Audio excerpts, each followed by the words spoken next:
Breaking news చూస్తున్న మహబూబాబాద్ జిల్లా తొర్రూరు మండలం చీకటాయపాలెం గ్రామంలో స్కూల్ బస్సుకు ప్రమాదం తప్పింది. ఉదయం స్కూల్ పిల్లల్ని ఎక్కించుకుని వస్తున్న ఆర్యభట్ట స్కూల్ బస్సు అదుపు తప్పి చెట్లు పొదల్లోకి తీసుకెళ్లింది.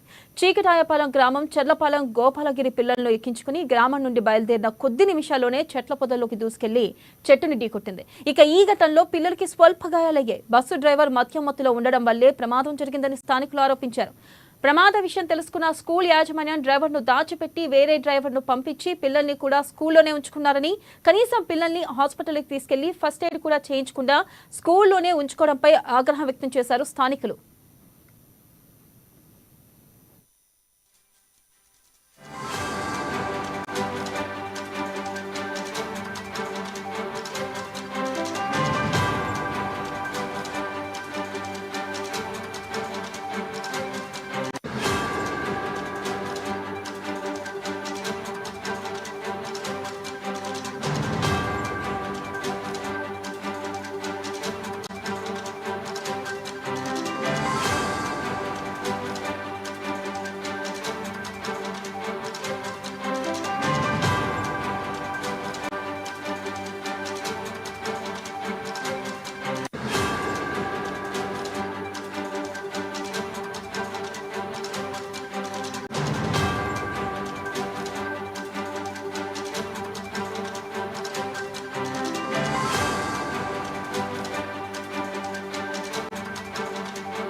బ్రేకింగ్ న్యూస్ చూస్తున్న మహబూబాబాద్ జిల్లా తొర్రూరు మండలం చీకటాయపాలెం గ్రామంలో స్కూల్ బస్సుకు ప్రమాదం తప్పింది.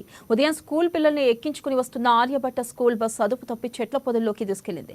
ఇక చీకటాయపాలెం గ్రామం చెర్లపాలెం గోపాలగిరి పిల్లలు ఎక్కించుకుని గ్రామం నుండి బయలుదేరిన కొద్ది నిమిషాల్లోనే చెట్ల పొదల్లోకి దూసుకెళ్లి చెట్టును ఢీకొట్టింది. దీనిపై మరింత సమాచారాన్ని మా ప్రతినిధి స్వామి అందిస్తారు. స్వామి, చెప్పండి, అసలు ప్రమాదం జరిగినా ఎందుకు యాజమాన్యం తల్లిదండ్రులకు సమాచారం ఇవ్వలేదు? కనీసం పిల్లల్ని ఎందుకు హాస్పిటల్కి కూడా తీసుకెళ్లలేదు? రైట్ వెన్నెల, మహబూబాబాద్ జిల్లాలోని తొర్రూరు డివిజన్లోని కూడా చీకటాయపాలెం ఆర్యభట్ స్కూల్లో కూడా ఒక విషాద ఘటన చోటు చేసుకుందని చెప్పుకోవచ్చు. ఆ మద్యం మత్తులో ఉన్న ఆ స్కూల్ బస్సు డ్రైవర్ అయితే అదుపు తప్పి మొత్తం బస్సుకు అయితే బయలుపడని తెలుస్తుంది. ప్రస్తుతానికైతే అక్కడ విద్యార్థుల తల్లిదండ్రులు కూడా ఆ విషయం పట్ల కూడా చెప్పకుండా కప్పిపుచ్చేందుకు స్కూల్ యాజమాన్యం అయితే ప్రయత్నించిందని చెప్పుకోవచ్చు. ఎందుకంటే ఈ నేపథ్యంలో ఆ స్కూలుకు సంబంధించిన తల్లిదండ్రులకు చెప్పుకోకపోవడం చాలా విషాదకరంగా మారిందని చెప్పుకోవచ్చు. ప్రస్తుతానికైతే అక్కడ పలు విద్యార్థులకైతే గాయాల పాలైనని చెప్తున్నారు. అక్కడ ప్రస్తుతానికైతే డ్రైవర్ మాత్రం మద్యం మత్తులో ఉన్నారని చెప్తున్న పరిస్థితి కనపడుతుంది. అటు విషయం పైన కూడా స్కూలు యాజమాన్యానికి అయితే తెలిపిన పరిస్థితి అయితే కనపడుతుంది. మొత్తానికి ఆ స్కూల్కు సంబంధించిన పేరెంట్స్ వాళ్ళకైతే చెప్పలేకపోవడంతో కూడా చాలా తల్లిదండ్రులు అయితే తీవ్ర ఆందోళన వ్యక్తం చేస్తున్న పరిస్థితి కనపడుతుందని చెప్పుకోవచ్చు. ప్రస్తుతానికైతే ఆర్యభట్ స్కూల్లో నుండి ఇది రెండవ ఘటనగా చెప్తున్నారు. ప్రస్తుతానికైతే డ్రైవర్ నిర్లక్ష్యంలో ఈ ఘటకానికి పాల్పడ్డ నేపథ్యం అయితే ఉందని చెప్పుకోవచ్చు. స్వామి, ఎందుకు డ్రైవర్ని దాచి ఉంచారు యాజమాన్యం? అసలుకి దీనికి గల కారణాలు ఏంటి? తల్లిదండ్రులకు ఆ ఘటన పట్ల తల్లిదండ్రులకు విద్యార్థులకు ఎవరికి గాయాలయ్యానని చెప్పి కూడా ఆర్యభట్ అంటే టీవీలలో స్క్రోలింగ్ కావచ్చు, సోషల్ మీడియాలో వైరల్ అవడంతో కూడా తల్లిదండ్రులు ఆ స్కూల్కు చేరుకొని కూడా ఒక్కసారిగా స్కూల్ యాజమాన్యం పైన కూడా విద్యార్థిని తల్లిదండ్రులు అయితే మొత్తానికి అయితే ఆ దాడి దిగిన ప్రయత్నం అయితే చేశారని చెప్పుకోవచ్చు. ప్రస్తుతానికి అయితే స్కూల్ బస్కు సంబంధించిన డ్రైవర్ అయితే మొత్తానికి ఆచూకీ లేకుండా మాత్రం చేశారని చెప్పుకోవచ్చు. ఎందుకంటే అతని పైన దాడి చేసే అవకాశాలు ఉన్నాయని చెప్పి కూడా వాళ్ళనైతే ఆ డ్రైవర్ మాత్రం దాచిన పరిస్థితి కనపడుతుందని చెప్పుకోవచ్చు. Right, thank you Swamy.